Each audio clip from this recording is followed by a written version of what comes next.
Hi, I am Pallavi. Welcome to Shikshapedia. आज मैं आपको पढ़ाने जा रही हूँ chemistry class 10th lecture 5। Chapter है आपका first, chemical reaction and equation. इसको हम क्या बोलते हैं? इसे हम बोलते हैं रासायनिक अभिक्रियाएं एवं समीकरण। इससे पहले ये देखिए, ये एपीजे अब्दुल कलाम जी हैं। इन्होंने विद्यार्थियों के बारे में क्या बोला, ये देखिए। आत्मविश्वास और कड़ी मेहनत वो दवा है जिसके बूते नाकामी नाम की बीमारी का इलाज किया जा सकता है। इन्होंने विद्यार्थियों के बारे में क्या बोला कि आप में अगर आत्मविश्वास है और आप कड़ी मेहनत कर सकते हैं तो आप क्या कर सकते हैं, कोई भी नाकाम चीज़ है, जैसे आपको अपने लक्ष्य को पाना है तो आप में क्या होनी चाहिए, आत्मविश्वास होना चाहिए और कड़ी मेहनत आपको करनी चाहिए। ठीक है, जिससे आप क्या कर सकते हैं, नाकामी नाम की बीमारी का इलाज कर सकते हैं। नाकामी शब्द आपके लाइफ में आ ही नहीं सकता अगर आप में आत्मविश्वास है और आप कड़ी मेहनत कर सकते हैं। ये देखिए, अब आपका जो चैप्टर था, चैप्टर में मैंने आपको प्रीवियस क्लास में बताया था कि रासायनिक अभिक्रिया क्या होती है। मैंने उसमें बोला था जो अभिकारक अणु होते हैं वो आपस में क्रिया करके एक उत्पाद बनाते हैं, एक प्रोडक्ट बनाते हैं, जिसको हमने रासायनिक अभिक्रिया बोला। ठीक है, जैसे उसमें एग्जाम्पल मैंने क्या बोला कि जो मैग्नीशियम की छड़ होती है उसको मैंने वायु की उपस्थिति में जलाया और मैग्नीशियम ऑक्साइड बन गया। इसको मैंने केवल बोला, ठीक है, हिंदी में आपने लिख दिया इसको। और रासायनिक समीकरण क्या होता है, तो मैंने बोला कि मैग्नीशियम की छड़ को वायु की उपस्थिति में जलाया जिससे मैग्नीशियम ऑक्साइड बना। तो इसको हमने क्या किया, एक प्रतीक चिन्ह के रूप में लिखा। जैसे मैग्नीशियम को हम बोलते हैं Mg, ठीक है, वायु को हम क्या बोलते हैं O2, जिससे आपका मैग्नीशियम ऑक्साइड बन गया MgO, ट्वाइस MgO, जिससे आपका संतुलित समीकरण बन गया, जिसको हम क्या बोलेंगे, रासायनिक समीकरण। और मैंने ये भी बताया था कि जो रासायनिक समीकरण होते हैं उसके प्रकार क्या होते हैं। इससे आगे आप देख सकते हैं,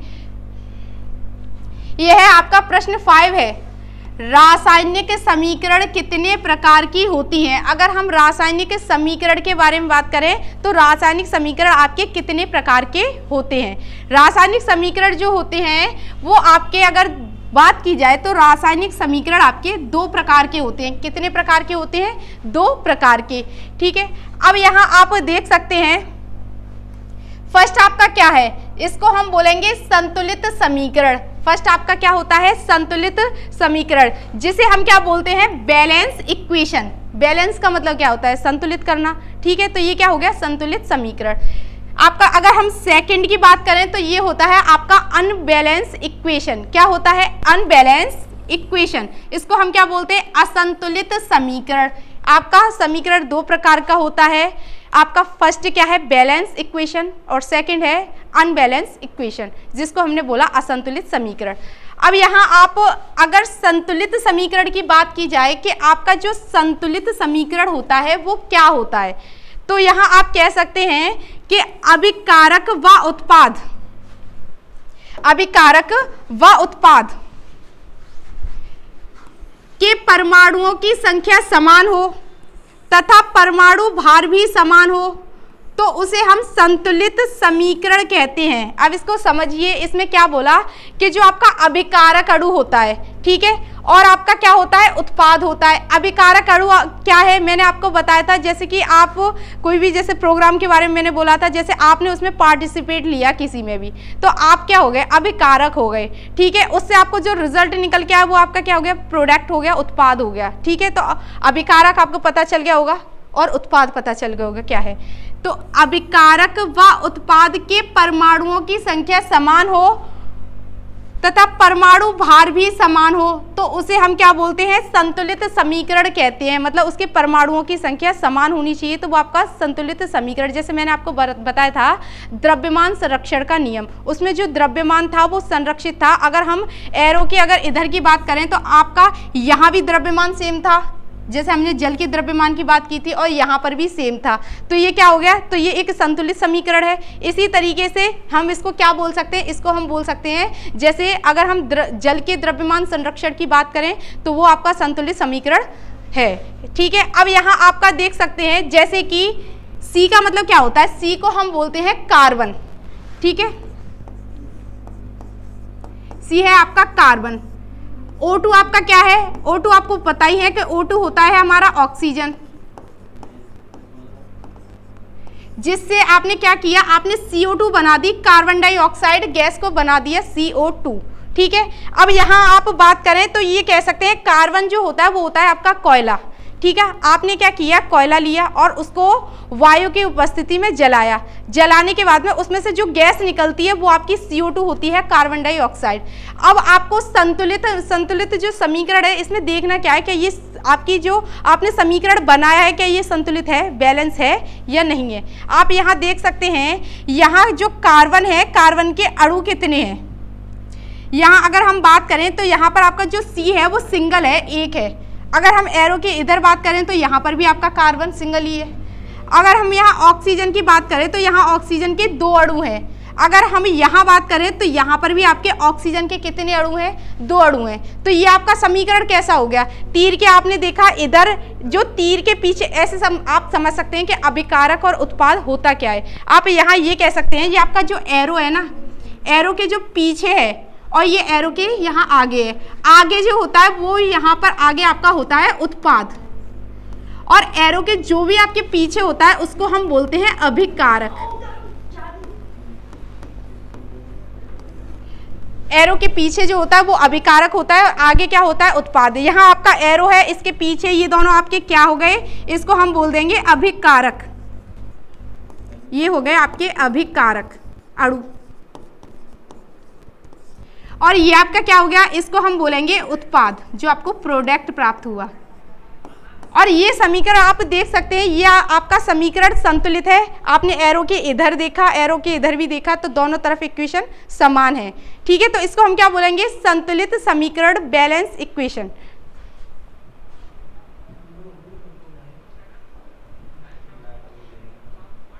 अब आपका क्या आता है, अब आता है आपका असंतुलित समीकरण। आपका असंतुलित समीकरण होता क्या है, इसके बारे में आपको पता होना चाहिए कि आपका जो असंतुलित समीकरण है वो है क्या। असंतुलित समीकरण, इसको हम बोलते हैं अनबैलेंस इक्वेशन। अब ये है क्या, आपने क्या किया, इसे हम कंकाली रासायनिक समीकरण भी कहते हैं। आपका क्वेश्चन एग्जाम में इस तरीके से आ जाता है कि कंकाली रासायनिक समीकरण किसको कहा जाता है, ठीक है। तो जो आपका असंतुलित समीकरण होता है, जो समीकरण आपका संतुलित नहीं होता है, उसको हम बोलते हैं कंकाली रासायनिक समीकरण या अनबैलेंस इक्वेशन, ठीक है। इसमें क्या होता है, इसमें जो अभिकारक होता है वह उत्पाद होता है। अगर हम उनके परमाणुओं की संख्या के बारे में बात करें तो वो समान नहीं होता, ठीक है। तथा इसमें जो परमाणु भार होता है वो भी समान नहीं होता, उसको हम क्या बोलते हैं, तो उसे हम बोलते हैं असंतुलित समीकरण। असंतुलित समीकरण क्या होता है, जिसमें अभिकारक और उत्पाद, अगर इनके परमाणुओं की बात करें, जैसे परमाणु भार क्या होता है, तो वो समान नहीं होते, उसको हम क्या बोलते हैं, असंतुलित रासायनिक समीकरण, ठीक है। जैसे कि एग्जाम्पल हमने वही ले लिया, कोयले का ही ले लिया, कोयले को वायु की उपस्थिति में जलाया तो आपका कार्बन डाइऑक्साइड बना। अब ये देखना कि आपका कार्बन डाइऑक्साइड ये बना या नहीं बना। ये यहाँ पर अगर बात की जाए तो अगर यहाँ कार्बन की हम बात करते हैं तो यहाँ पर जो कार्बन है, जिसको हमने बोला कि यहाँ कार्बन का C का एक अणु है, जिसको हमने कोयला बोला, क्या यहाँ पर एरो के इधर C का एक अणु है, तो आप बोलोगे हाँ है, ठीक है। ऑक्सीजन की अगर हम बात करें तो यहाँ ऑक्सीजन के कितने अणु हैं, 2 अणु हैं। क्या आपका बैलेंस इक्वेशन में इधर देखिए, क्या ऑक्सीजन के 2 है, तो आप बोलोगे नहीं है, ऑक्सीजन के 2 नहीं है। तो ये आपका क्या हो गया, अगर आपके 2 नहीं है तो आप क्या करेंगे, इसको 2 लगाएंगे, 2 लगाने के लिए कहीं तो, पर आपका ये क्या है, इसी को ही हम असंतुलित समीकरण कहते हैं। तो ये हैं जो, जैसे यहाँ पर 2 है, यहाँ जो कुछ नहीं होता तो हम 1 मान लेते हैं, तो ये होते हैं आपके परमाणुओं की संख्या। अगर हम यहाँ बात करें, क्या यहाँ परमाणुओं की संख्या सेम थी, नहीं थी, यहाँ केवल कार्बन था, उसकी संख्या सेम थी, ऑक्सीजन की संख्या सेम नहीं थी, इसीलिए यहाँ ऑक्सीजन के 2 थे और यहाँ ऑक्सीजन का 1 है। ये आपका समीकरण कैसा हो गया, इसको हम बोलेंगे असंतुलित समीकरण, जिसे हम बोलेंगे अनबैलेंस इक्वेशन। अब यहाँ आप देख सकते हैं, क्वेश्चन है आपका 6, कंकाली रासायनिक समीकरण किसे कहते हैं। आपका क्वेश्चन क्या है, जो आपका कंकाली रासायनिक समीकरण होता है उसको मतलब किसे कहते हैं, तो आपका आंसर क्या है, जो असंतुलित समीकरण होता है, असंतुलित समीकरण होता है उसी को हम क्या बोलते हैं, कंकाली रासायनिक समीकरण कहते हैं।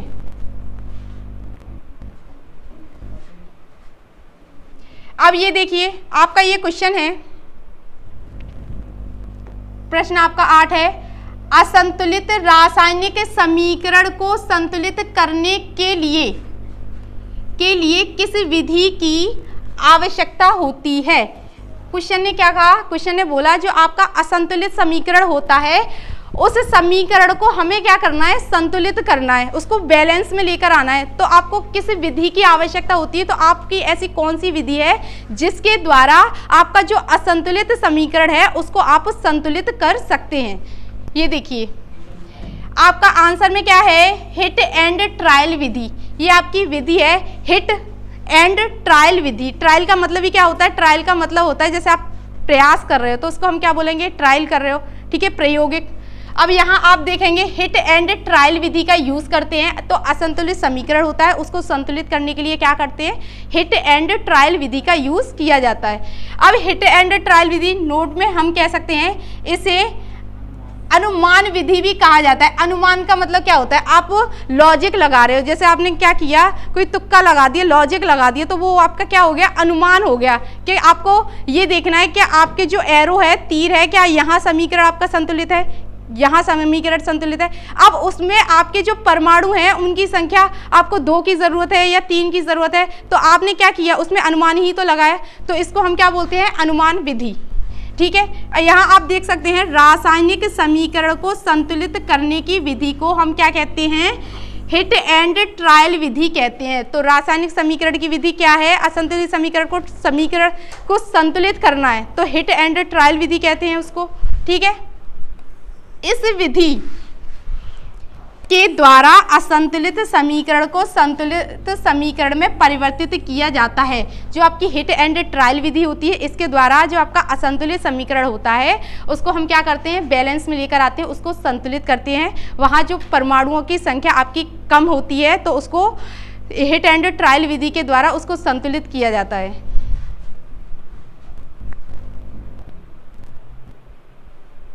अब यहाँ आपका जो क्वेश्चन है, इस क्वेश्चन को देखिए, ये क्या है, आपका प्रश्न 9 है। ये क्या है, संयोजन अभिक्रिया किसे कहते हैं, संयोजन। संयोजन का मतलब क्या होता है, पहले तो आपको ये पता होना चाहिए। तो संयोजन मतलब संयोग करना, और संयोग का मतलब क्या होता है, जुड़ना। तो संयोजन का मतलब क्या होता है, इसमें जो अभिकारक अणु होते हैं, 2 होते हैं, वो आपस में 2 भी हो सकते हैं, 3 भी हो सकते हैं, वो आपस में क्या करते हैं, मिल जाते हैं। मिलने के बाद में एक उत्पाद बनाते हैं, तो वो अभिक्रिया आपकी संयोजन हो गई। यहाँ आप देख सकते हैं ऐसी रासायनिक अभिक्रिया जिसमें 2 या 2 से अधिक पदार्थ आपस में संयोग करते हैं। संयोग का मतलब क्या होते हैं, मिलते हैं, ठीक है, करके एक ही उत्पाद बनाते हैं, मतलब किसी एक यौगिक का निर्माण करते हैं, उसे हम क्या बोलते हैं, उसे हम संयोजन अभिक्रिया कहते हैं। जो संयोजन अभिक्रिया होती है इसका एक और नाम है जिसे हम क्या बोलते हैं, योगात्मक अभिक्रिया भी कहा जाता है। संयोजन अभिक्रिया को हम क्या बोलते हैं, योगात्मक अभिक्रिया। योग का मतलब ही क्या होता है, इसको हम बोलते हैं प्लस करना, ऐड करना, योग, ठीक है। तो यहाँ क्या होता है, आपका कोई भी पदार्थ है, 2 हो या 2 से अधिक हो, उसको हम क्या कर देते हैं, मिला देते हैं, जिससे आपका एक उत्पाद बन जाता है, जिसको हम बोलते हैं संयोजन अभिक्रिया। ये आपका एग्जाम में आता है क्वेश्चन, आपका ये इंपॉर्टेंट है और आपके प्रश्न में आया हुआ भी है कि संयोजन अभिक्रिया की डेफिनेशन क्या है और इसका एग्जाम्पल लिखिए, ठीक है। अब यहाँ नोट में आप देख सकते हैं, इसे हमने योगात्मक अभिक्रिया भी बोला, योगशील अभिक्रिया बोला और संयुग्मन अभिक्रिया भी बोला। तो आपकी जो संयोजन अभिक्रिया है वो एग्जाम में किसी भी नाम से आ सकती है। इसको हम योगात्मक अभिक्रिया किसे कहते हैं, योगशील अभिक्रिया आपकी क्या होती है, और संयुग्मन अभिक्रिया क्या होती है, ठीक है, जिसको हमने बोला एडिशन रिएक्शन और कंपोजिशन, और ये क्या है, रिएक्शन भी हम कहते हैं। एग्जाम्पल में आप ये देख सकते हैं, अगर यहाँ आपका ये है संयोजन अभिक्रिया। संयोजन का मतलब क्या है, आपके जो अभिकारक अणु होंगे वो आपस में मिलने के बाद में एक उत्पाद बनाएंगे। यहाँ देखिए आपका कैल्शियम था, ये आपका O2 ऑक्सीजन था, ये दोनों आपस में मिल गए, ये दोनों क्या है, आपके अभिकारक अणु, ये आपस में मिल गए तो इन्होंने क्या बना दिया, ट्वाइस CaO, कैल्शियम ऑक्साइड बना दिया। तो ये यहाँ पर क्या हुआ, ये दोनों आपस में मिल गए, तो ये आपकी कौन सी अभिक्रिया है, संयोजन अभिक्रिया। यहाँ आप देख सकते हैं NH3 है अमोनियम। अब यहाँ पर क्या है, HCl है हाइड्रोक्लोरिक अम्ल। ठीक है, इसने इसके साथ क्रिया की, क्रिया करने के बाद में आपका NH4Cl बन गया। ठीक है, अमोनियम क्लोराइड बन गया। अब यहाँ आप देख सकते हैं इसको हम क्या बोलेंगे, संयोजन अभिक्रिया। कौन सी अभिक्रिया है ये, संयोजन अभिक्रिया, क्योंकि यहाँ पर दो अभिकारक अणु आपस में मिलकर एक प्रोडक्ट बना रहे हैं, एक उत्पाद बना रहे हैं। यहाँ आप देख सकते हैं आपका Mg है मैग्नीशियम, इसने वायु की उपस्थिति में क्रिया की और क्या बना दिया, MgO मैग्नीशियम एक पाउडर बना दिया MgO, जिसको हम बोलेंगे मैग्नीशियम ऑक्साइड। ठीक है, तो इसने क्या किया, दो अभिकारक अणु थे ये आपस में मिले, मिलने के बाद में एक उत्पाद बना दिया, तो ये भी आपका क्या हो गया, इसको भी हम क्या बोलेंगे, संयोजन अभिक्रिया कहेंगे।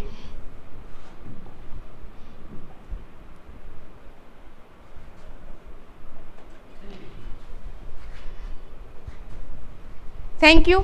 मेरे चैनल को लाइक कीजिए, सब्सक्राइब कीजिए, शेयर कीजिए। धन्यवाद।